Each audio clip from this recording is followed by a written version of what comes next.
हाँ जी बच्चों, कैसे हो सभी? पढ़ाई के अलावा सब ठीक? तबीयत सही होगी तुम्हारी? कुमकुम बेटे? हाँ बच्चों, आज हम क्या कर रहे हैं? टैक्स रेट चल रही थी हमारी। क्या थी बताओ? Tax rate 4 lakh 4 lakh 4 lakh. उसके बाद में क्या किया था? सरचार्ज की रेट्स याद है क्या आपको? पहले तो बताओ, ये टैक्स रेट थी चार चार चार चार चार चार बढ़ेगी, और इधर 5 10 कहाँ तक? 25 के बाद 30 पर रुक जाएगी। उसके बाद सारी। इसके बाद में हमने क्या किया था? सरचार्ज। सरचार्ज किस पर लगता है? सुपर रिच लोगों पर। सरचार्ज टैक्स से कैसे डिफरेंट है? ये इनकम टैक्स ये किसके पास ही रहता है? सेंट्रल गवर्नमेंट के पास। और इनकम टैक्स क्या होता है? बांटना पड़ता है। अगर इनकम 50 लाख से ज्यादा है और 1 करोड़ तक ही है तो सरचार्ज की रेट कितनी है? 10%। इनकम 1 करोड़ से ज्यादा है और कितने तक है? 2 करोड़ तक, तब क्या होता है? पूरी की पूरी इनकम, पूरे के पूरे टैक्स पर कितना सरचार्ज लगेगा? 15%। और 2 करोड़ से ज्यादा है तो पूरे टैक्स पर 25%। ये रेट किस पर लगती है? टैक्स पर। उसके बाद में हमने क्या देखा था? Marginal relief. मार्जिनल रिलीफ का मतलब क्या है? अगर बॉर्डर लाइन केस हो और इनकम क्या बढ़े? कम बढ़े, और टैक्स क्या बढ़े? ज्यादा, तो क्या होगा? जितनी इनकम बढ़ेगी उससे ज्यादा टैक्स नहीं लिया जाएगा। याद है ये बातें? उसके बाद में हमने क्या स्टार्ट करना आज? अभी देखो, जो मैंने आपको टैक्स रेट बताई वो बताओ पहले मेरे को, शाबाश। अप टू 4 lakhs कितना? नील बटा सन्नाटा।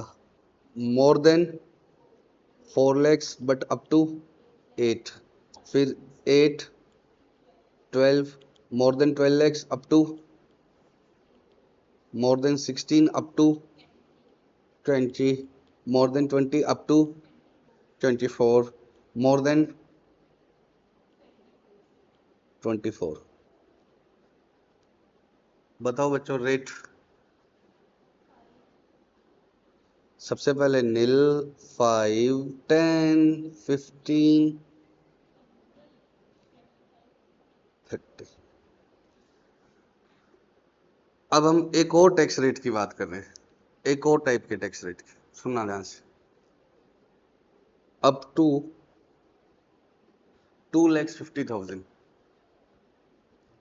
फिर more than 250 up to 5 lakhs। उसके बाद में more than 5 up to 10, more than 10 lakhs। क्या रेट आएगी? नील बटा सन्नाटा। 5%, 15, अपनी मर्जी से जचे जैसे बोल रहे। 30%।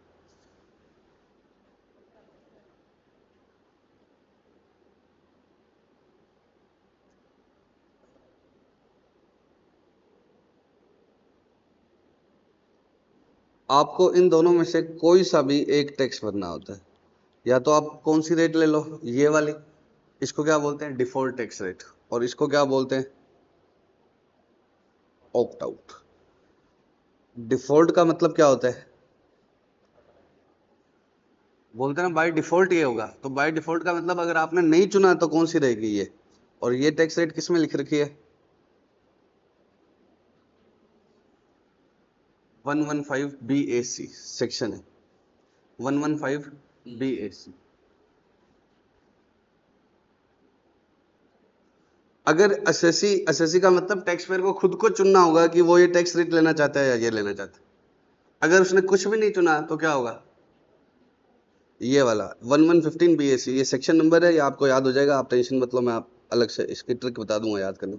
ठीक है, इसको छोड़ो एक बार। पक्का? 1115 BAC और ऑप्ट आउट। अब आप मेरे को ये बताओ कि एसएससी लेगा कौन सा? 1115 BAC लेगा या ऑप्ट आउट वाला लेगा? ऑब्वियस सी बात है, वो हमेशा BAC लेगा, क्योंकि इसमें टैक्स क्या बनेगा? कम बनेगा। देख लो 10 lakhs तक टैक्स बताओ दोनों केस में। अगर इनकम आपकी 10 lakhs है तो टैक्स बताओ दोनों ही केस में। अगर वो क्या लेगा? बोलो। 115 BAC लेगा तो कितना आएगा? अप टू 4 lakhs नील। 4 to 8 lakhs कितना हो गया? 4 लाख। 4 लाख का 5%, 20,000। फिर 8 to 10, 2 लाख होना। 2 लाख का 10%,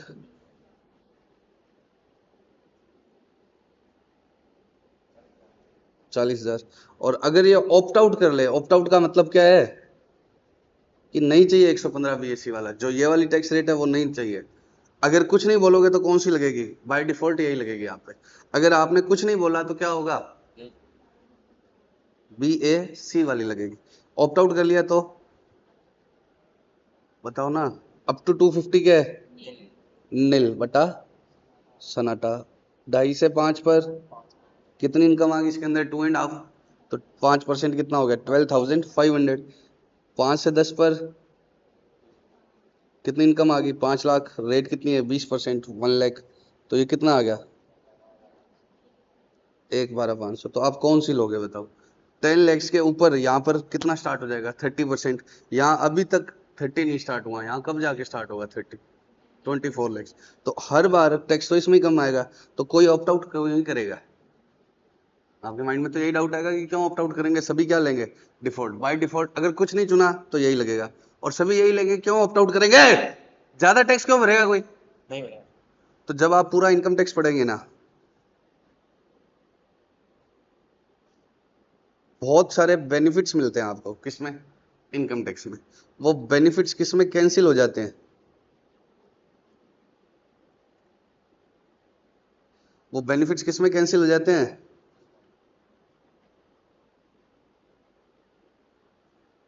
किसमें कैंसिल होंगे बताओ? भाई आपको फायदा उठाना है तो कुछ क्या करना होगा? बेनिफिट सेक्रीफाइस करने पड़ेंगे। तो 115 BSC में क्या होगा? Some benefits are cancelled under. जैसे एक एग्जांपल देता हूं आपको, कि इनकम टैक्स कहता है कि आप अपनी इनकम कंप्यूट कर लो। 5 ऐड बता दिए थे ना आपको। तो 5 ऐड की इनकम के बाद अगर आपने मेडिकल इंश्योरेंस करवाया है, जो आपका क्या है? पर्सनल एक्सपेंस है। अगर आपने लाइफ इंश्योरेंस करवाया है, जो आपका क्या है? पर्सनल एक्सपेंस है। अगर आपने अपने मेडिकल ट्रीटमेंट पर कोई खर्चा किया है, इंश्योरेंस नहीं, ट्रीटमेंट पर, इलाज पर, दवाओं पर, वो भी आपका पर्सनल एक्सपेंस है। उसकी हम आपको क्या कर देंगे? डिडक्शन देंगे। आप 5 हेड की इनकम निकाल लो। 5 हेड कौन से थे याद कराओ? पहला हेड था कौन सा? रावण के 10 माथे थे। हेड मतलब 10। नलायक। पहला क्या था? फिर हाउस प्रॉपर्टी, फिर कैपिटल गेन, IOS। ये 5 चैप्टर ही करने हमने। इधर भी यही है। ये समझ रहे हो ना, किसके लिए लिखा है? ये 2 लाइनें यहां से है। लड़कियां कहे कि ये अंडर के नीचे लिखा है तो अंडर लिखना चाह रहे। समझ गए क्या? अरे यार छोड़ो, तुम क्या समझोगे? 2 मिनट लगेगी।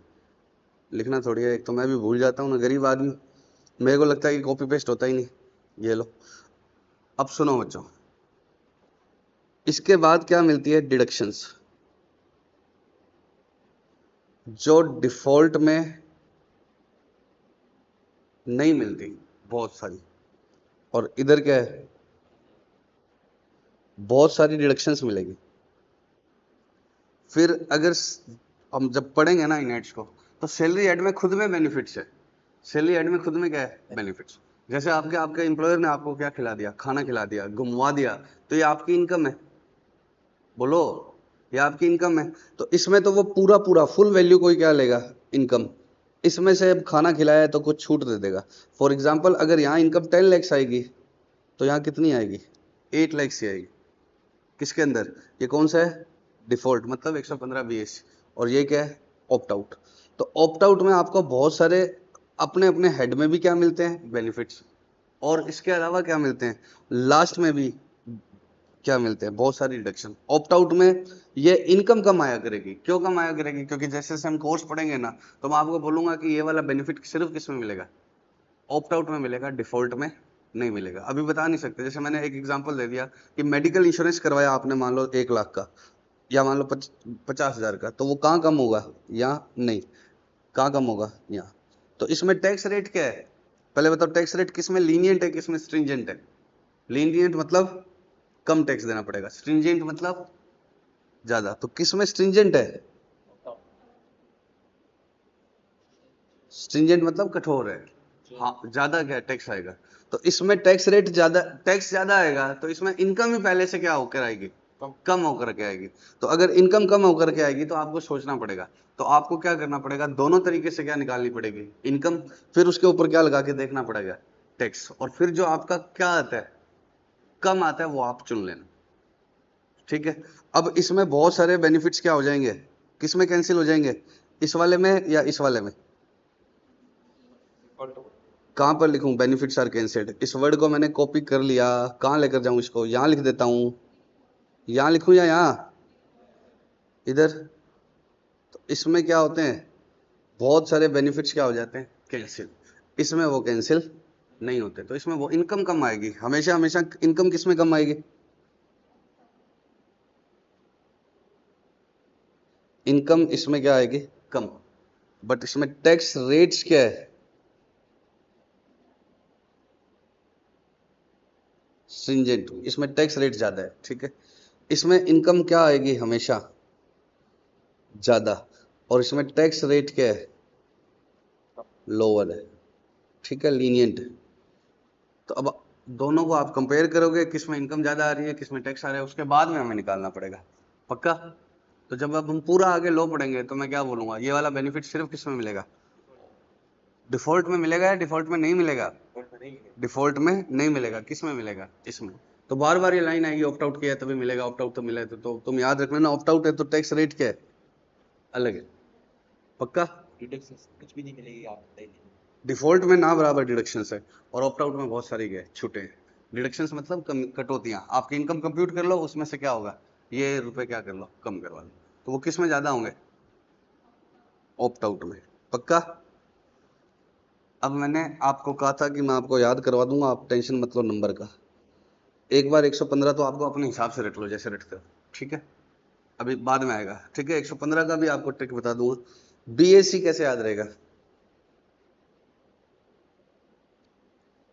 बेनिफिट्स आर कैंसिल्ड, ताकि तुम्हें याद रहे। 115 बीएससी में क्या है, जो इनकम टैक्स में बहुत सारे बेनिफिट्स मिलेंगे, लाइफ इंश्योरेंस के, मेडिकल इंश्योरेंस के, वो सब क्या हो जाएंगे, कैंसिल। तो ये वर्ड से मैंने B for benefits, A for are, C for cancel, ताकि तुम्हें याद रहे। ठीक है, और कुछ नहीं लिया तो आपको कौन सा पड़ेगा, 115 बीएससी वाला, पक्का।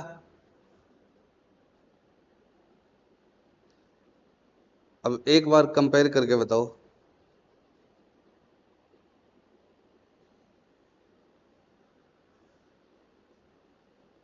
एक 115 बीएससी और ऑप्ट आउट, कौन सा डिफॉल्ट है, मुझे बताना तो पड़ेगा ना, मैं कौन सा लेना चाहता हूँ, मैं किस बेसिस पर टैक्स भरना चाहता हूँ। तो 115 बीएससी डिफॉल्ट है, कुछ नहीं बताया तो क्या लग जाएगा, 115 बीएससी, और ऑप्ट आउट है 115 बीएससी नहीं लेना, तो आपको खुद बताना पड़ेगा कि हमें दूसरी टैक्स रेट लेनी।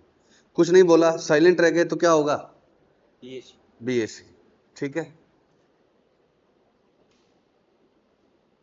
टैक्स रेट्स क्या हुआ, आवाज नहीं उठाई तो बेनिफिट कैंसिल, क्या आवाज नहीं उठाई तो बेनिफिट कैंसिल, कह रहे हो, आवाज नहीं उठाई तो बेनिफिट कैंसिल। टैक्स रेट्स बताओ, तो टैक्स रेट भी तो फायदा है इसमें, इसमें टैक्स रेट क्या है और इसमें क्या है, हायर। इनकम किस में ज्यादा आएगी, इसमें हायर आएगी, और इसमें क्या आएगी, लॉस। नंबर ऑफ डिडक्शंस या बेनिफिट्स, इसमें क्या हो जाएंगे, कैंसिल्ड, बेनिफिट्स आर कैंसिल्ड, इसमें क्या होगा, नॉट कैंसिल्ड। बच्चों, इसने नालायक ने वीडियो बंद कर दी थी एक बार, तो एक बार सुनो, देखो एक बात सुनो, अगर टैक्स रेट भी इसमें लोअर हो और इनकम भी लोअर है, तो फिर तो कोई मतलब ही नहीं है ना, फिर तो सभी क्या लेंगे, डिफॉल्ट ही ले लेंगे। तो ये पक्का है कि इसमें जब टैक्स रेट है कम आएगी। अब अभी हमने सिर्फ टैक्स रेट पढ़ी है, तो हमें तुम्हें टैक्स रेट तो समझ में आ रहा है, लेकिन इसमें इनकम हायर क्यों आएगी, क्योंकि इसमें बहुत सारे बेनिफिट्स क्या हो जाएंगे, कैंसिल हो जाएंगे। तो वो तो हम तब ही समझ पाएंगे जब क्या है, पूरा एक्ट पढ़ेंगे, कि मैं कहूंगा कि इस चीज की इतनी छूट मिलती है, छूट का मतलब आपकी इनकम में से इतने रुपए कम हो जाएंगे, उसको इंग्लिश में क्या बोलते हैं, एग्जेम्पशन। मैं बोलूंगा इतना एग्जेम्प्ट है, लेकिन वो मैं बोलूंगा कि सिर्फ किस में एग्जेम्प्ट है, ऑप्ट आउट में, तो आप समझ जाओगे अपने आप उस समय। हाँ, थोड़ा थोड़ा मैं उस समय फिर याद दिलाता रहूंगा, लेकिन ये चीज अभी आप समझ नहीं पाओगे। क्यों नहीं पाओगे? जब हम वो बेनिफिट्स पढ़ेंगे तभी तो मैं आपको बताऊंगा कि ये बेनिफिट सिर्फ किस में मिलते हैं, इसमें मिलते हैं। तो ये तो ड्यूरिंग पूरा लो आप सीखते जाओगे, और जैसे ये सीख जाओगे तो उसका इंपैक्ट ये आएगा कि इसमें डिडक्शंस मिला करेगी, बेनिफिट्स मिला सॉरी, इसमें डिडक्शंस और बेनिफिट मिला करेंगे, कैंसिल नहीं होंगे, तो इसलिए इनकम क्या हो जाएगी? कम हो जाएगी। पक्का? तो आप मेरे को 115 बीएससी तो जानते हो आप। अब हम 2-4 टैक्स किस में निकालेंगे? ऑप्ट आउट में। इनकम है बच्चों मेरी 15 lakhs, तो क्या होगा बताओ? टैक्स बताओ। अप टू 250 नील नहीं, 250 to 10 lakhs, 250 to 10 lakhs lakh, more than, हाँ तो फिर मोर देन 250 टू 5 lakhs कितना टैक्स आएगा? 5%। इसके अंदर कितनी इनकम आ गई? 2.5 लाख आ गई ना। 5 टू 10 कितना आ गया? 20%। 5 से 10 कितना आ गया? 20%। कितना आ गया? 1 लाख। तो अब एक बार यहां तक का टोटल कर रहा हूं मैं, 1,12,500, और इनकम कितनी है? 15 लैक्स। तो 5 लैक्स पर कितना और टैक्स आ जाएगा? 10 से 50, मोर देन 10 अप टू 15, कितनी इनकम आ गई? 5 लाख। उसका 30% कितना आ गया? 1,50। तो कितना टैक्स आ गया? और इसमें भी 4% क्या लगेगा? सेस। इसमें भी 4% क्या लगेगा? सेस। ठीक है, कर लोगे ये बात? अब मेरी बात को सुनो बच्चों, 10 लाख तक हमेशा 1,12,500 ही आएगा। जैसे उसमें 24 लैक्स तक कितना आता है? 3 लैक्स, याद है ना आपको? 24 लाख तक कितना आता है? 3 लाख ऊपर वाले पर 30%। तो इसमें 10 लाख तक कितना आएगा? 1,12,500 ऊपर वाले पर 30%, याद रखना। जैसे मान लो इनकम कितनी दे दी जाए? 30 लैक्स, तो अप टू 10 लैक्स कितना आएगा? 1,12,500। और मोर देन 10 लैक्स कितना हो गया? 20 लाख, उसका कितने परसेंट आ गया? 6 लाख। 712,500, क्योंकि अप टू 10 लैक्स तो वापस, हाँ तुम्हारी कैलकुलेशन गलत कैसे होगी? क्योंकि तुमने गलत करी। बताओ, सिंपल सा आंसर है इसका। मुझे क्या पता क्या गलत किया? अप टू 250 कितना आएगा? नील। 250 टू 5, ये तो हमेशा 5% ही रहेगा। 5 से 10 कितना रहेगा? 20 लैक्स लिख दिया ना, लाइक 20%। नहीं समझते हो क्या गायत्री? पक्का?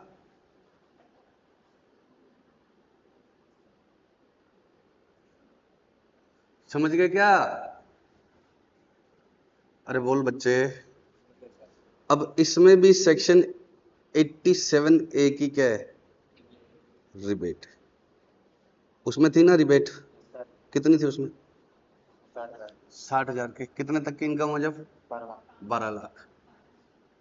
रिबेट एक बार, डिफॉल्ट में रिबेट कितनी थी?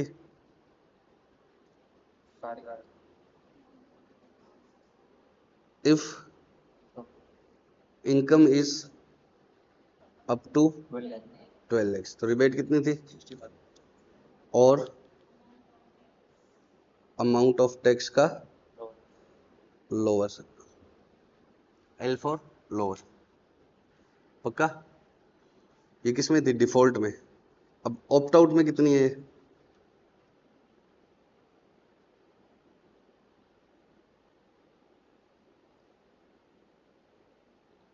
If income is up to 5 lakhs, तो रिबेट कितनी है?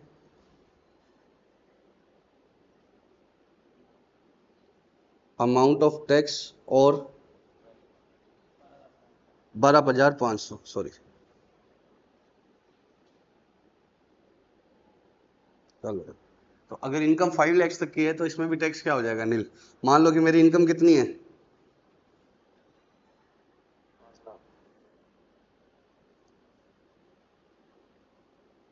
इनकम 5 लैक्स हो तो क्या होगा? 250 तक नील बटा सनाटा। 250 टू 5 तक रेट कितनी है? तो टैक्स कितना आ गया, लेस रिबेट कितनी आ गई,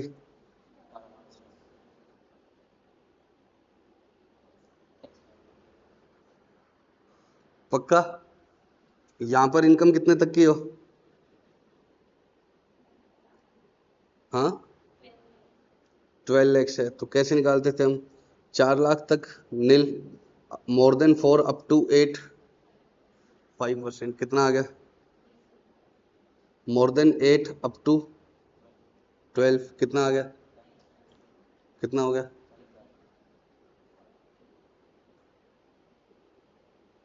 60। 4 लाख पर 10% आ गया ना, और फिर रिबेट कितनी डाल देते थे हम,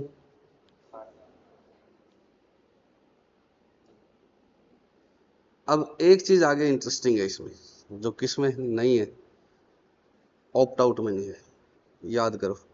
अगर इनकम कितनी है, 12,10,000, और यहाँ इनकम कितनी है,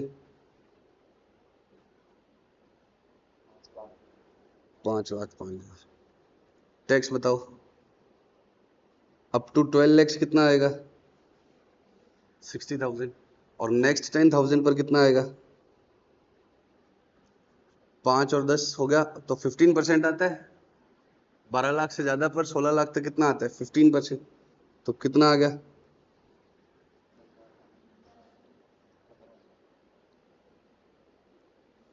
61, क्या हुआ, किसको, राउंड ऑफ क्यों करना है, नियरेस्ट मल्टीपल ऑफ 10 में करना है, तो है ही 10 में, नालायक। 61,500, अब बताओ क्या मैं 61,500 टैक्स भरूंगा क्या, नहीं, क्योंकि मेरी इनकम अगर 12 लाख से होती तो टैक्स क्या होता, जीरो, तो इनकम 12 लाख से कितनी ऊपर हुई है, तो टैक्स भी कितना भरूंगा मैं, तो टैक्स कितना आएगा, 12 लैक्स 10,000 माइनस 12 लैक्स 10,000, टैक्स आएगा लोअर, इन दोनों का लोअर, तो वो कितना आएगा, 10,000 प्लस सेस। तो इस तरह से मुझे रिबेट मिली कितनी इस केस में, 61,500 का टैक्स कितना हो गया, 10,000 हो गया, तो मुझे रिबेट कितनी मिली एक तरह से 41,500। मेरा टैक्स कितना था 61,500, लेकिन वो नहीं भरना पड़ा, कितना भरना पड़ा, सिर्फ 10,000, तो कितने की रिबेट मिल गई, 51,500 की। ये तो ऐसे ही है नालायक, पक्का क्या, तो अगर क्वेश्चन पूछे रिबेट कितनी है तब ये आएगा, टैक्स कितना है ये आएगा, पक्का। अब यहां पर आओ 5 लैक्स 5,000 पर, तो इसमें अप टू 5 लैक्स टैक्स कितना आएगा, ये लो पूरा बना देता हूं ताकि ये तुम्हें याद हो जाए, कम प्रैक्टिस हुई है ना इसकी। अप टू 2.5 लाख नील, 2.5 टू 5 12,500, उसके बाद में 5 लाख से ऊपर कितना हो गया 5,000, रेट कितनी आएगी, कितना, कितना हो गया 13, अब बताओ 13,500 टैक्स दूंगा या 5,000 दूं, इनकम कितनी बड़ी ऊपर 5,000, 5 लाख तक टैक्स क्या होता, जीरो आफ्टर रिबेट, 5 लाख तक टैक्स क्या होता है, जीरो आफ्टर रिबेट, लेकिन इनकम बढ़ी है 5,000 और टैक्स कितना बढ़ गया 13,500। फिर से सुनो, इनकम कितनी बढ़ी 5,000, टैक्स कितना बढ़ गया 30, तो भी टैक्स कितना देना पड़ेगा 13,500 प्लस 4% सेस। इस केस में ऐसा कुछ नहीं है, जैसे यहाँ पर क्या है 12 लैक्स तक 60,000 की रिबेट है, उससे ऊपर क्या है, ये चेक करना पड़ता है कि अगर इनकम कितनी बढ़ी है 10,000 और टैक्स कितना बढ़ रहा है ज्यादा, तो कितना बढ़ दो 10। इसमें ऐसा कुछ नहीं है, अगर इनकम 5 लाख तक है तब तो क्या दे देना, रिबेट दे देना, और 5 लाख से ज्यादा है तो कोई रिबेट नहीं मिलेगी, पूरा पूरा ही क्या लगेगा टैक्स, पक्का, समझ गए क्या।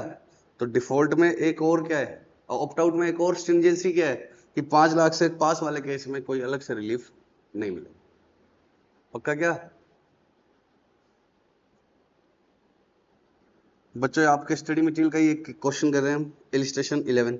मिस्टर पीयूष जिसकी एज कितनी है 35 ईयर्स और कहाँ का रेजिडेंट है वो इंडिया का, टोटल इनकम कितने की है 450, जिसमें 450 सैलरी और बैंक एफडी है, कोई भी स्पेशल रेट वाली लॉटरी वोटरी वाली इनकम नहीं है, वो हम बाद में देखेंगे। Compute tax liability if you exercise the option to shift out of default tax regime, उसने क्या ऑप्शन लिया है डिफॉल्ट टैक्स रेजिम से शिफ्ट आउट होने का। समझ गए क्या, पिछले क्वेश्चन में एक लाइन थी डिफॉल्ट टैक्स रेजिम, तो मैंने आपको क्या करवा दिया था इग्नोर, कि एक बार ये कर लो। तो आपको पहले चेक करना पड़ेगा default tax regime under 115 BSc पूछ रहा है या शिफ्ट आउट वाला पूछ रहा है। तो शिफ्ट आउट वाला है तो कौन सा है जो हमने आज सीखा है। तो अब टैक्स कितना आएगा 2,50,000 तक तो नील, 250 से 5 में 5% है तो 415 माइनस 250 करो, 1,65,000 165 उसके ऊपर 5% ये आएगा। अब रिबेट कितनी मिलेगी दिस और 12,500 विच एवर इज लोअर, तो टैक्स क्या हो गया नहीं। पक्का बोलो बच्चों, श्योर। तो इसके अंदर और ये रिबेट दोनों ही केस में किसको मिलती है, इंडिविजुअल जो क्या हो रेजिडेंट हो। अब रेजिडेंट क्या होता है वो आपको आगे के चैप्टर्स में समझ में आएगा, एक बार समझ लो जो ज्यादा समय कहाँ रहता है इंडिया में, वो क्या होता है रेजिडेंट 182 डेज, शाबाश। तो अभी आधा अधूरा नॉलेज लेकर नहीं चल रहे हैं, उसमें बहुत सारी शर्तें हैं, 182 डेज भी है, इसके अलावा भी और वजह से भी वो क्या बन सकता है रेजिडेंट, तो वो हम उस समय करेंगे ना, अभी क्यों करने हैं, अभी आगे का चैप्टर है वो। 87 में दोनों रिबेट लिखी हुई है ना, हम्म, शिफ्ट आउट नोट्स ऐसे एक में कैसे लिखी है दोनों 87 की की रिबेट उसमें लिखा हुआ है 187 प्रोवाइडेड करके। अब सुनो,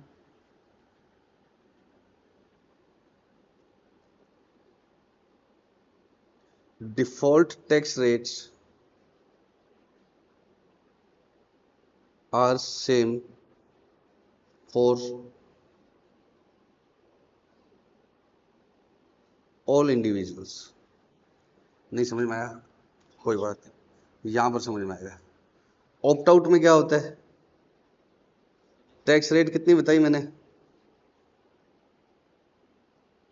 5 20 up to 250, more than 250 to 5 empty लिख दूं क्या, मोर देन को बार को कितना आएगा, 5% more than 5 to 10 20%, more than 10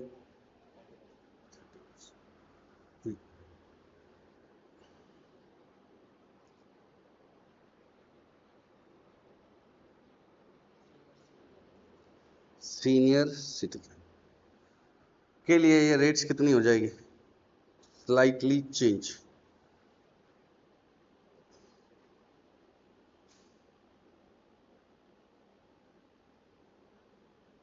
हमारी कंपनी में भी ऐसा ऑप्शन है, पता है आईपैड खरीद लो, पेपर में लगे जाने लगे। क्या पेपर में नहीं ले जाने देंगे तो क्या कह रहे, हमारी कॉपी में भी ऐसा ऑप्शन हो तो हाथों हाथ नोट हो जाए, तो ये तुम्हें मिल नहीं रहा है। सीनियर सिटीजन कितने का है, उसके लिए 2.5 लाख की बजाय कितनी है छूट 3 लाख। अब आपके मन में क्या है आपको तो भाई सीनियर सिटीजन क्या होता है, आप हाँ लग गए हम ओहो, कह रहे फिर यहाँ भी तो 3 कर ले भाई ले, और कुछ मतलब कॉमन सेंस, ये तो कोई लड़की समझ जाए यार, तू डूडी ऐसा करेगा कैसे पार पड़े। सीनियर सिटीजन क्या होता है बताओ गायत्री, वो कह रही है मुक्का मान रही है मार दूंगी यहीं पे। सीनियर सिटीजन क्या होता है, 60 ऊपर वाला बस ज्यादातर बच्चे क्या बोलते हैं 60+, वो ही मुझे बताना है। पहले तो क्या लिखोगे 60 और मोर, एंड वो रेजिडेंट भी होना चाहिए। अगर वो रेजिडेंट नहीं है तो वो सीनियर सिटीजन कभी नहीं बनता, इनकम टैक्स में कभी भी क्या नहीं बनता, नॉन रेजिडेंट सीनियर सिटीजन नहीं बनता।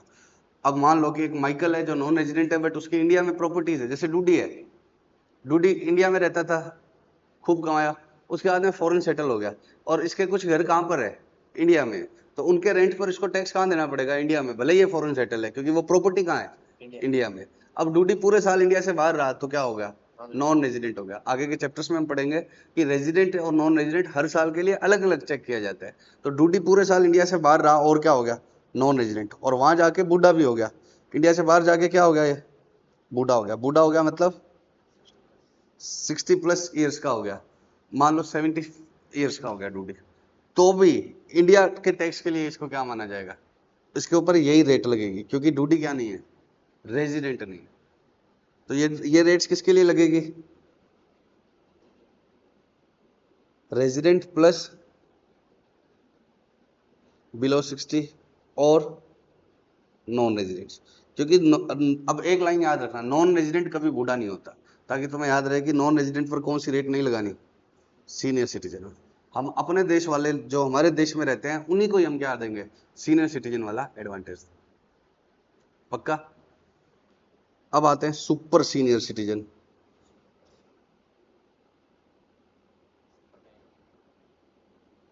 सुपर सीनियर सिटीजन किसको बोलते हैं? 80 ईयर्स और मोर प्लस रेजिडेंट, दोनों चीजें बोला करो, नहीं तो मुर्गा बना दूंगा। ये वो क्वेश्चन में देगा तुम्हें, मिस्टर माइकल है, नॉन रेजिडेंट है, 80 ईयर्स का है, आप रेट कौन सी लगा दोगे? नॉर्मल। आपको लगानी कौन सी है? नॉर्मल। लेकिन आप लगा कौन सी दोगे? सुपर सीनियर सिटीजन वाली। माइकल कभी बूढ़ा नहीं होता, माइकल मतलब नॉन रेजिडेंट।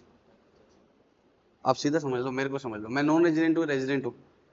नॉन रेजिडेंट हूँ, I am come here from Gadsana, stay here only, मतलब फॉर लेस देन 182 डेज। आगे के चैप्टर में पढ़ेंगे हम कि ठीक है, अगर 182 डेज और मोर इंडिया में रहते हो तो मैं तो यहाँ बैच लेके निकल लेता हूँ। Majority of my life is spent in Gadsana. पक्का? तो I come here from UAE. UAE. कैसे बोल रहे हो नालायक? मेरा गड़साना मान। तो मैं कहाँ से आया हूँ? गड़साना से आया हूँ। पक्का? तो बाहर से आया हूँ, तो अगर मैं यहाँ कम रहता हूँ लेकिन बैच वेच लेता हूँ, इनकम कमाता हूँ, तो टैक्स यहाँ का यहीं देना पड़ेगा। इंडिया में कमाया है तो टैक्स यहाँ का यहाँ देना पड़ता है। आगे पढ़ेंगे हम रेजिडेंशियल स्टेटस में। अभी तो देखो, आपको पढ़ भी लेते हो ना थोड़ा बहुत फेमा वेमा में या छोटी क्लास में कि ये रेजिडेंट है, नॉन रेजिडेंट है। अरे बता क्यों रहे हो आप? क्यों बता रहे हो?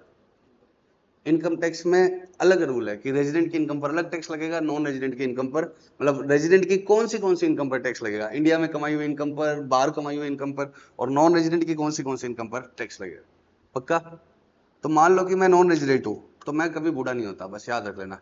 प्रशांत महेश्वरी नॉन रेजिडेंट है। क्यों नॉन रेजिडेंट है? वो गड़साना से आता है और वो कभी बूढ़ा नहीं होगा। बूढ़ा नहीं होगा मतलब रेट कौन सी नहीं लगेगी उसके ऊपर, ये वाला एडवांटेज उसको कभी नहीं मिलेगा। समझ रहे हो क्या? रेजिडेंट को ही ये एक्स्ट्रा वाला एडवांटेज मिलेगा, वो सीनियर सिटीजन में कभी काउंट नहीं होगा, सुपर सीनियर सिटीजन में। सर सुपर सीनियर की रेट तो बता दो। उसमें क्या है? 5 लाख तक नील है, 5 लाख तक की नील है, और उसके बाद में क्या है? सीधी ये लगती है। बताओ सर, डेट उसकी एज तो बताओ। 8। सबसे ज्यादा बेनिफिट किसके हैं? 8 के। 8 तो आप जानती हो सबसे अच्छा वर्ड, 80 ईयर्स और मोर। कौन सा? 80 ईयर्स और मोर। इसमें कुछ है क्या लफड़ा डिफॉल्ट में? नहीं, इसमें सबके लिए क्या है? सेम। कोई सही आओ, 4 लाख माफ, 4 से 8, 8 से 12 बार।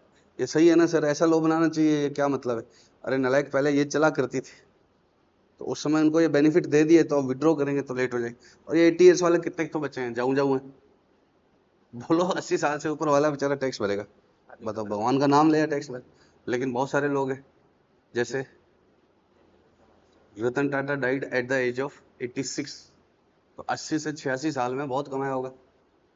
बोलो, तो बूढ़े लोगों को थोड़ा क्या दिया है? Extra exams. अरे बोलो, नहीं बोलेगा? समझ गए क्या ये? तो इसके लिए 2.5 की बजाय कितना हो जाएगा? 3। 3 की बजाय 5। 12,500 छोड़ दिए। क्या? 12,500 छोड़ दिए। 12,500 रुपये इनके माफ हो गए, ठीक है।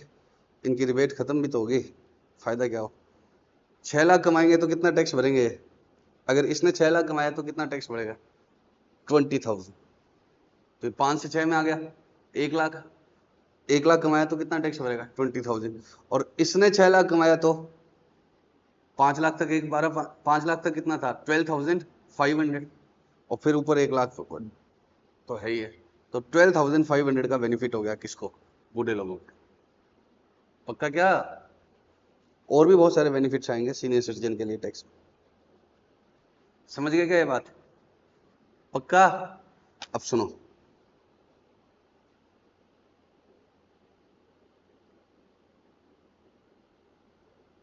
एक होता है प्रीवियस ईयर, एक होता है असेसमेंट ईयर। प्रीवियस ईयर का मतलब क्या होता है, मोटा मोटी समझ लो, डेफिनेशन हम बाद में पढ़ेंगे। हमारे पास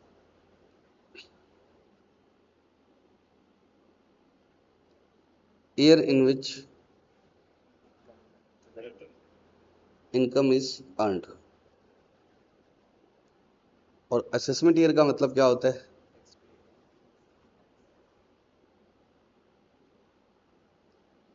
year in which income is assessed. मोटा मोटी बता रहा हूँ, ये डेफिनेशन लॉ की नहीं है, मैं तुम्हें अलग से बताऊंगा लॉ की डेफिनेशन, ठीक है? अब समझना ध्यान से, इनकम टैक्स वाले कब से लेकर कब तक किस पीरियड का टैक्स लें? 1/1 से 1/4 से, साल का लें, महीने का लें, 2 महीने का लें, कैसे लें? 1 साल का। क्यों? 3-3 महीनों पे टैक्स ले लें, साल का ही लेना चाहिए, या 2-2 महीने पे लें, या तुम लोगों पे छोड़ दें कि तुम्हारी इच्छा हो वैसे भर दो, महीने महीने भर दो, साल साल भर दो। ड्यूटी कहेगा मैं तो 25 साल में एक बार भरूंगा, 25 साल तक टैक्स ही नहीं भरेगा। उनको लॉ तो बनाना पड़ेगा कि ऐसे से रहेगा, ऐसे होगा कि, और साल कब से शुरू होगा उनको बताना पड़ेगा। नहीं तो तुम पे छोड़ दिया तो कोई आदमी किस पीरियड का टैक्स देगा? मान लो साल चुन भी लिया तो कोई कहेगा कि मैं 1/1 से दूंगा, कोई क्या बोलेगा मैं 1/4 से दूंगा। ड्यूटी कहता है कि मेरी गर्लफ्रेंड का बर्थडे कब से स्टार्ट होता है, 8/8 से, तो मैं 8/8 से साल शुरू करूंगा। ऐसे तो फिर हर आदमी पे छोड़ देंगे तो हर आदमी अपने हिसाब से करेगा। भाई आज क्लास का टाइम मैं डिसाइड करूं या आप? अगर मैंने आप पे छोड़ दिया, अगर मैंने किस पर छोड़ दिया? आप पर, तो आप क्या बोलोगे? ड्यूटी कहेगा मेरे से सर सुबह बढ़िया पढ़ा जाता है, 4 से 6 बुला लो सुबह सुबह। ये क्या बोलेगी कि मेरे दोपहर में नींद आती है, सुबह तो मैं घर पे ही पढ़ लेती हूँ, तो दोपहर में आप बुला लो। ये आप थोड़ा सा क्या मस्के वस्के लगा देते हो तो टाइम ऐसे पास निकलता रहता है, घर पे बैठे बैठे बोर हो जाते हैं। लाजवंती क्या बोलेगी कि कभी मर्जी बुला लो, मुझे तो आगे सोना है। तो आप कब मर्जी बुला लो, अपनी तो नींद पूरी करनी है। बोलो, तो हर बच्चा अपने हिसाब से बोलेगा, कोई कहेगा सुबह बुलाओ, कोई कहेगा शाम को बुलाओ, कोई कहेगा दोपहर में बुलाओ। तो फिर मैं कैसे चलूं? मैं तुम्हारी बात मानने के लिए तैयार हूं, लेकिन तुम एक तो बताओ। तो इसलिए टाइम हमें डिसाइड करना पड़ेगा या नहीं? तो ऐसे इनकम टैक्स वाले बोल रहे हैं कि अगर तुम पे छोड़ दिया ना तो कोई कहेगा मेरा साल तो 1/1 से होगा, कोई कहेगा मेरा 1/4 से होगा, कोई कहेगा मेरा 1/8 से आएगा। तो हम बताएंगे किस पीरियड का टैक्स देना है। और इनकम टैक्स ने क्या चुना? ये क्या बन गया? हट जा भाई, जबरदस्ती आ रहा है, बताओ, मेरे को चाहिए नहीं। हाँ बताओ। इनकम टैक्स ने चुना 1/4। इनकम टैक्स ने कहा आप अपने अकाउंट्स कैसे भी बनाओ, हमें कोई मतलब नहीं है, आप 1/4 से लेकर 31st 3 के ईयर का टैक्स एक साथ देना। ऐसे थोड़ी आज कमाया शाम को टैक्स देने चला जाऊँ, आज 100 रुपए की दिहाड़ी बनी, शाम को 10 रुपए उसको दे दी। एक प्रोलॉन्ग पीरियड होना चाहिए, जो साल के खाते बनाते आए हैं हम आज तक, तो इसको इनकम टैक्स ने भी साल चुन लिया। सर इसने 1/4 क्यों नहीं चुना, 1/1 क्यों नहीं चुना? अगर 1/1 चुना होता तो आप क्या बोलते, 1/4 क्यों नहीं चुना? ये कोई बात थोड़ी है। लेकिन ये हम हिंदू नववर्ष के हिसाब से चलते हैं, 1961 का क्या है एक्ट है ना, उस समय तो बहुत ज्यादा था ये सिस्टम, तो 1/4 से चलते हैं। तो हिंदुओं के हिसाब से नया साल कैसे स्टार्ट होता है, 1/4 से। तो इसने वो चुन लिया जैसे हम चल रहा था उस समय, जो सिस्टम चल रहा था। और इसलिए पीछे पीछे कॉर्पोरेट्स भी गए 1/4 से 31 मार्च के अकाउंट्स बनाने लग गए। क्यों? क्योंकि इनकम टैक्स के लिए अलग बनाओ, अपने लिए अलग बनाओ, इसका क्या। अब मैं अगर 1/4 से 31 मार्च तक का टैक्स ले रहा हूं, मान लो 1/4/25 से लेकर 31/3/26 का टैक्स दे रहा हूं, तो मैं उनको इसका हिसाब कब बताऊंगा? यहां बता देता हूं, यहीं बता देता हूं कि इतना कमाया है। Is it possible? No, not at all. क्यों? Till the time year is not concluded, या ईयर एंड नहीं होता, तब तक मेरे को कैसे बता मैं क्या कमाऊंगा? अरे बोलो, यहां तक बढ़िया कमा लिया था, यहां आग लग गई। सैलरी फिक्स होती है तो क्या बिजनेस वालों को टैक्स नहीं देना है क्या? सैलरी फिक्स होती है, नालायक। यहां पर मैंने बहुत अच्छा काम किया, ईयर एंड बोनस मिला, सैलरी फिक्स होती है, बोनस मिलते हैं ये रेंट पे 5,000 का एक 5,000 का मिलता है, मेरे को क्या पता कितने का एग्जाम से नहीं है। तुम है ना पहले पुराना मत झाड़ो, तुम्हारे को आधा अधूरा आता है, गिफ्ट होता है वो 5,000। हम सैलरी करेंगे तब बात करेंगे, लेकिन मैं बिजनेस कर रहा हूं, मुझे क्या पता कल क्या होगा। बोलो कल आग लग गई तो लॉस हो जाएगा, कल अचानक से सेल ज्यादा आ गई, तो मैं यहां तक तो अब फाइनल ही नहीं कर सकता मेरी इनकम कितनी है। इसके बाद में एक डेट बताएंगे, वो उस दिन क्या लगाना, ROI, क्या लगाना, ROI। ROI किसको बोलते हैं,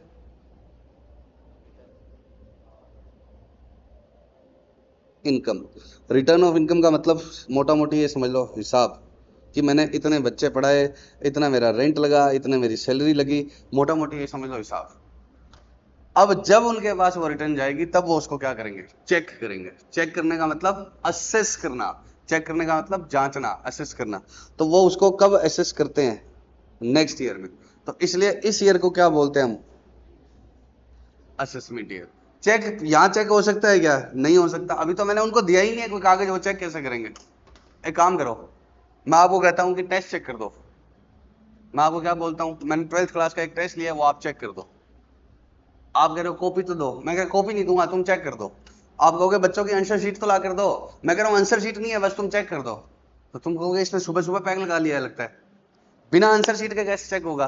तो इनकम टैक्स वाले चेक तो तब करें जब मैं उसको हिसाब दूं, बिना हिसाब दिए वो क्या सर चेक कर देंगे, मैं पहले उनको क्या दूंगा, हिसाब, उसको क्या बोलते हैं, रिटर्न ऑफ इनकम। फिर वो चेक करेंगे, अच्छा प्रशांत मिश्र झूठ बोल रहा है, बच्चे तो ज्यादा पढ़ाए थे, कम कम बता रहे हैं ये वो। तो इस साल में वो क्या करते हैं चेक, उसके बाद में कहीं जाकर मेरा टैक्स माफ होता क्लियर होता है कि इतना बनेगा। तो वो क्या कहलाता है, ये वाला साल असेसमेंट ईयर। क्योंकि जब मैंने उनको हिसाब ही आगे दिया है, तो और हिसाब यहाँ क्यों नहीं दे सकता, मुझे खुद को ही नहीं पता ईयर एंड तक क्या होगा। तो इससे पिछला साल है ये, इससे पिछला साल है, इसलिए इसको क्या बोलते हैं, प्रीवियस ईयर। समझ गए क्या, ये इससे पहले वाला है, इसलिए इसको क्या बोलते हैं, प्रीवियस ईयर। तो इनकम टैक्स वाले क्या बोलते हैं कि अगर आपको क्वेश्चन आए कि प्रीवियस ईयर 25-26 की इनकम निकालो, तो प्रीवियस ईयर 25-26 का मतलब, कोई प्रीवियस का मतलब पिछला मत बोल देना, पिछला मत बोल देना। आपको किस साल की इनकम निकालने के लिए बोल रहा है वो, 24-25 की नहीं बोल रहा, आपको किसकी इनकम निकालनी है।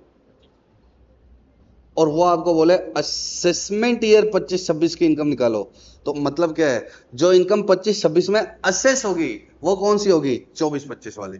तो आपको फिर कौन सा इनकम निकालनी पड़ेगी, 24-25।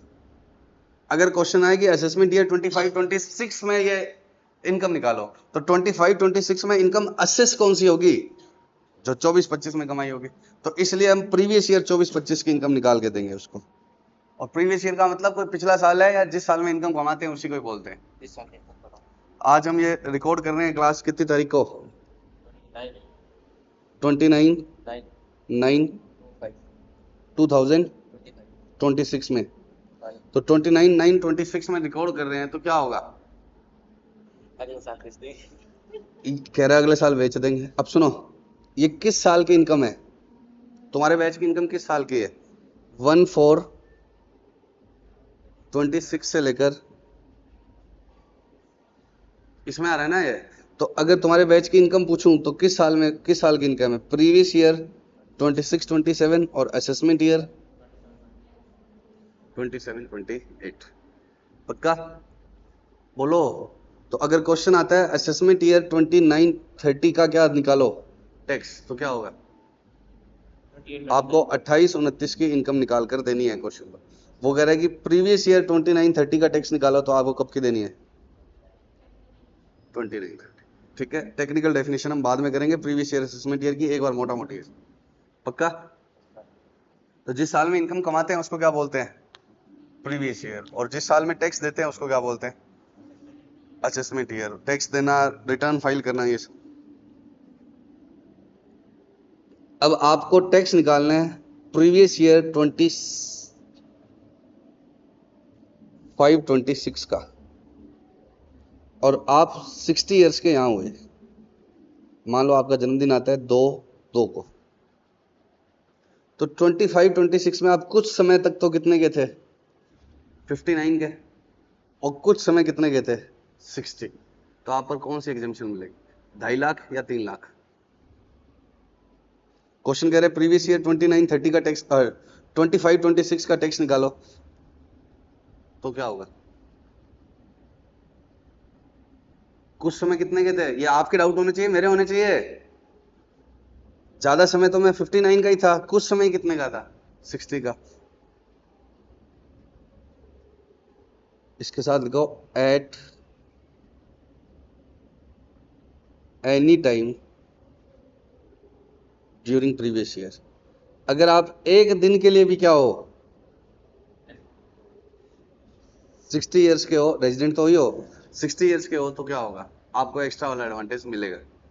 तो आपको 2.5 लाख की बजाय कितना आएगा? 3 लाख। एट एनी टाइम का मतलब, एट एनी टाइम मतलब किसी भी समय आप 60 के थे, तो मैं यहां तक तो 59 का था, लेकिन यहाँ 60 का हो गया, तो मैं किसी भी समय तो कितने का था? 60 का था ही ना। पक्का?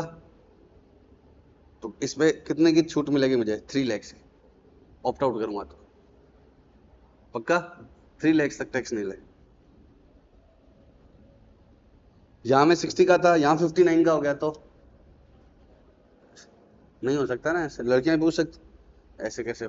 अब बैठी चोरियां चोरियां मैं करूं क्या? एक बस ड्यूटी है। अब सुनो, लड़की बराबर ही है। अब सुनो, अब सुनो, समझ गए क्या? अब एक इश्यू आया इनकम टैक्स वालों के पास। कुछ लोग 1 अप्रैल को पैदा होते हैं, पता है क्या आपको? कब पैदा होते हैं? 1 अप्रैल को। तो 1 अप्रैल 26 को ड्यूटी हो गया 60 साल का। 1 अप्रैल के बेचारे जन्मदिन लोग मानते और नहीं है? अप्रैल फूल मनाते हैं ना? बोलो। हमारे पड़ोस में किसी के बच्चा हो गया था 1 तारीख को, मतलब 1/4 को। तो उन्होंने बोला बच्चा हुआ है, बच्चा हुआ है, तो ऐसा लगा कि मजाक बना रहे हैं गांव में। ठीक है, लेकिन अब 1 अप्रैल को जो बच्चा पैदा हुआ है, उसके बेचारे क्या जिंदगी था? नालायक जिंदगी क्या, बढ़िया जिंदगी है, मजाक कर रहा हूँ। डेली बच्चे पैदा होते हैं हिंदुस्तान में, तो 1 अप्रैल को भी तो होंगे ही बच्चे। अब कोई बच्चे 1 अप्रैल को, बच्चे तो क्या बूढ़े हो रहे हैं, 60 ईयर्स के हो गए, बहुत पहले पैदा हुआ हो, 60 साल उल्टा कर लो बोले, उसमें क्या? तो इस साल के लिए तो कोई दिक्कत ही नहीं है। प्रीवियस ईयर 26-27 के लिए तो वो कितने का ही है? 60 का ही है, तो उसकी एग्जेम्पशन कितने की रहेगी? 3 लाख।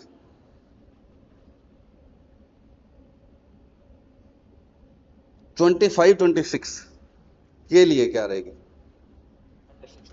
और 2.5 लाख या 3 लाख? 2.5 लाख 3 लाख। ठीक है, 30 तक है ना? अगर इसका जन्मदिन 1/4 को है, तो पिछले साल में क्या होगा? 3 लाख रहेगी। अब मैं समझाता हूँ क्यों, सुनो। कभी लड़कियों से उम्र पूछी है तुमने? ये रूल बना रखा है कि लड़कियों से उसकी उम्र नहीं पूछते। क्यों नहीं पूछते भाई? वजह बताओ, या तो कारण क्लियर करो, और नहीं तो उम्र बताओ। बताओ क्या एज है? 20। क्यों, ऐसा क्यों पूछते क्यों नहीं? अब ये तो सुधी लड़की है, मैं तुम्हें बताता हूँ, हमारा जिनसे पाला पड़ता, वो क्या बोलती, मतलब 20 कंप्लीट 21 रनिंग, ऐसे बोलती वो। ऐसे बोलते 21 रनिंग, मतलब 20 पूरी हो चुके हैं, 21वां चल रहा है। हम ऐसे हिंदी में बोल देते हैं 21वां चल रहा है, ऐसे बोलते हैं 20 कंप्लीटेड 21 रनिंग। जैसे मान लो आज इस किसी लड़की का जन्मदिन है 8/7 को, 20 उसके पूरे हो गए, तो वो कितने की हुई है? 21 की। अब मैं उससे पूछ 8/7, मान लो 8/7 है डेट आज, और मैं उससे उसकी एज पूछूं, तो उसको कम बताने की चुल है। वो लड़की है, वो स्त्री है, वो कुछ भी कर सकती है, तो उसको कम बताने की चुल है। तो आज वो 21 की हो गई है, तो वो ऐसे नहीं बोलती 21, वो बोलती है 20 कंप्लीटेड, ताकि कम लगे। वो बोलते हैं 20 कंप्लीटेड हो गई है, वो 21वां चल रहा है उसको, अब शुरू हो गया आज से 21वां, लेकिन वो क्या बोलती है? 20 कंप्लीटेड बोलती है नहीं। एक्चुअली ये रनिंग ऐसे हाथ और हिलाएगी वो उसके, एक्चुअली लड़की को इंग्लिश आए ना आए, उसको एक्चुअली जरूर बोलना है। बता दो सही है या नहीं? ये कह रहे हैं कि चोरियां चोरियां ही बैठी है, दुपेगा फालतू में धुल लीजिएगा, लड़के तेरे पास है नहीं पढ़ने वाले। अब सुनो, अब सुनो बच्चों, सुनो, ध्यान से सुनना। ये मान लो अब लड़की है, बूढ़ी हो गई है, लड़की तो क्या है अब, लेकिन लड़की तो लड़की है। इससे यहाँ पर एज पूछो 1/4/26 को, ये क्या बोलेगी? स्वीट 60। स्वीट 60। ये कहेगी 60 पूरे हो गए। कब पूरे हो गए? 60 पिछले साल। आज तो 61वां लग गया। अरे आज ये सुप्रीम कोर्ट पर चली गई ये लड़ाई। बताओ 50,000 की रिबेट के लिए आदमी सुप्रीम कोर्ट पहुंच गया। 50,000 का तो फायदा हो रहा था। 50,000 पर भी कितना फायदा? 5% का 25 रुपए के लिए आदमी क्या है, बस वेले लोग हैं कि अपना नाम बनता है। तो ये लड़ाई सुप्रीम कोर्ट तक चलेगी और उस आदमी ने बोला कि मेरे को इस साल में भी कितनी की एग्जामिशन दो, 3 लाख की। और सुप्रीम कोर्ट ने कहा बद्दा कह तो सही रहा है। क्यों? अब लड़की बन के सोच लो, आपको समझ में आ जाएगा क्या बोलेगी लड़की। 1/4 को 61st रनिंग हो गया और 60 कंप्लीट हो गए पिछले दिन ही। तो यहाँ पर 31 मार्च को भी तो वो क्या हो गया था, 60 का कंप्लीट हो गया था। एट एनी टाइम का मतलब हो गया था ना। रात को 12 बजे। तो 31, आप बताओ मेरी बात सुनो, अगर मैं 1/4 को साल पूरा करता हूँ, 1/4 को पैदा होता हूँ, तो मैं वैसे ही पूछूं 1 साल गिन के बताओ, 1/4 से 1 साल गिन के बताओ। अगला 1/4 बोलते हो या 31/3 बताते हो? तो जो बंदा 1/4 को पैदा हुआ उसका 1 साल कब पूरा हो गया?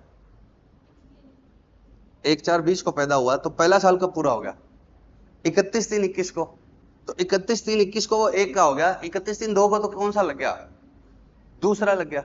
तो ऐसे जिसका 60 साल यहां पर हो रहा है 1/4 को, उसको कौन सा लग गया? 61 लग गया। कब? 1/4/26 को। तो 31/3/26 को कितना कंप्लीट हो गया था? तो ये सुप्रीम कोर्ट ने बोला कि ये कह तो सही रहे। इस तरह से हम क्या करेंगे, चीजें पढ़ेंगे आगे। सुप्रीम कोर्ट क्या था, मैंने बोला था जजमेंट भी पढ़ने पड़ेंगे पक्का। तो ये जजमेंट आपको याद नहीं रखना है क्योंकि आपके कोर्स में स्टडी मटेरियल में लिखा नहीं हुआ है, लेकिन ये बात सुप्रीम कोर्ट ने फाइनल करी कि क्यों लड़ाई कर रहे हो यार इनकम टैक्स वालों। तुम जीडीपी करोड़ों रुपए का टैक्स कमाते हो, 50,000 रुपए की इनकम के पीछे ऐसे क्यों करते हो? और यही 80 ईयर्स वाले पर लगेगी पक्का। तो अगर कोई आदमी एग्जैक्टली 1/4/26 को 60 पूरे कर रहा है, मतलब 1/4/26 को पैदा हुआ है और वो उसका कौन सा बर्थडे है 60th, तो पिछले दिन ही मान लेंगे कि उसको पिछले साल में भी क्या दे देंगे, 3 लाख या 5 लाख वाली छूट। अगर 80 साल का हो रहा है तो 5 वाली। और ये समझ गए ना ये बात पक्का? अभी तय करेंगे बच्चों। Bye bye, love you so much. नहीं समझे?